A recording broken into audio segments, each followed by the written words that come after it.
Apa itu nation survival? Apa itu nation right? Apa itu nation interest? Bisakah kita membedakan ketiga hal itu tentang kebangsaan tersebut? Untuk mempertahankan hidup sebuah negara yang berdaulat utuh, maka kita setiap anak bangsa harus paham apa itu masalah kebangsaan. Kita mulai bahas dari nation interest. Apa yang dimaksud dengan nation interest? Nation interest adalah ke arah mana negara kita bergerak menuju.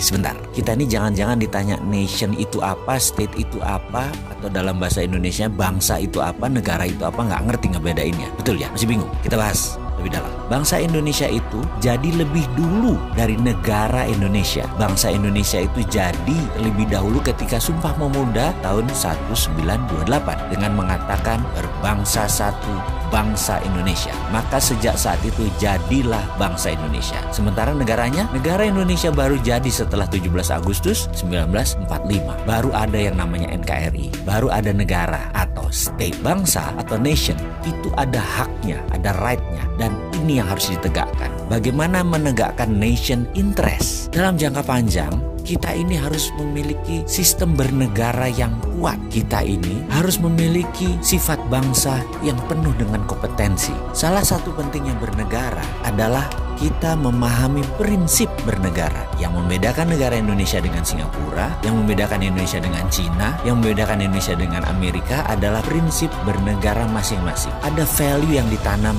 di setiap negara. Ada prinsip yang dianut di setiap negara. Misalnya Bill of Rights-nya Amerika, Liberté, Égalité, dan Fraternité-nya Perancis. Cina dengan BRI-nya, Belt Road Initiative. Indonesia dengan Five Principle atau Pancasilanya. Kita sekarang melihat negara yang sulit dikontrol karena populasinya 1,5 miliar manusia, yaitu bangsa Cina. Bagaimana bangsa Cina ini supaya mempunyai negara yang tetap utuh? Bukan main-main mengelola bangsa Cina ini. Negara Cina sangat serius mengurusi bangsa Cina. Juga demikian dengan Amerika. Ada 380 juta bangsa Amerika yang terdiri dari multi ras. Bukan suku loh, ras dan etnik. Ada 100 kali. Amerika adalah negara imigran. Indonesia rasnya sedikit. Ada Melanesia, Polinesia, dan Melayu. Jadi suku bangsanya kita banyak. Dan yang unik adalah 89% beragama Muslim. Sehingga Indonesia bisa dikatakan dengan 267 juta jiwa, 89%-nya adalah Muslim. Indonesia adalah negara Muslim terbesar di dunia. Jadi bagaimana membuat negara kita ini utuh terus sampai akhir zaman? Saya teringat sebuah sesi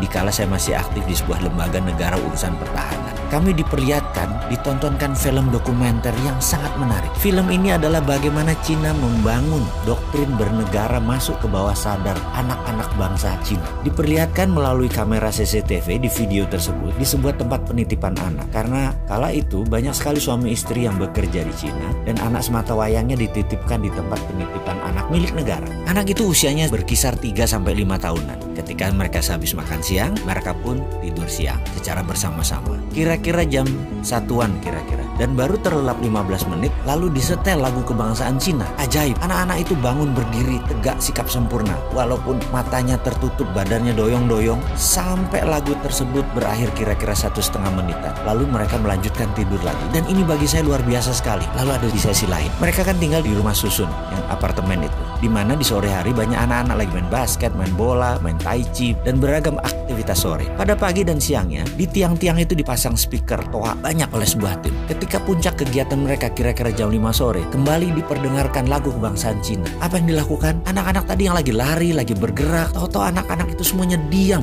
berdiri dengan sikap sempurna ketika lagu kebangsaan Cina tadi diperdengarkan. Mereka diam sampai lagu tersebut habis, selesai dinyanyikan. Dan mereka hanya diam saja di posisi masing-masing. Kalau lagi ke timur yang ngadep timur, lagi barat yang ngadep ke barat gitu ya. Dan ketika lagu selesai, mereka berhamburan kembali beraktivitas. Jadi apa yang kita bisa ambil dari pelajaran bernegara Cina kali ini? Ada baiknya ke depan lagu Indonesia Raya yang dinyanyikan adalah stansa 2 atau 3 stansa sekaligus. Lalu setiap anak bangsa mendengar lagu Indonesia Raya dinyanyikan, berdiri sikap sempurna, tidak goyang, tegak gagah sampai lagu itu selesai. Inilah strategi survival of the nation. Keberlangsungan kehidupan berbangsa dan bernegara adalah perjuangan jangka panjang. Membentuk karakter ini kita harus membangun dengan semangat yang gigih militan, yaitu diawali dengan sikap sempurna mendengarkan lagu Indonesia Raya.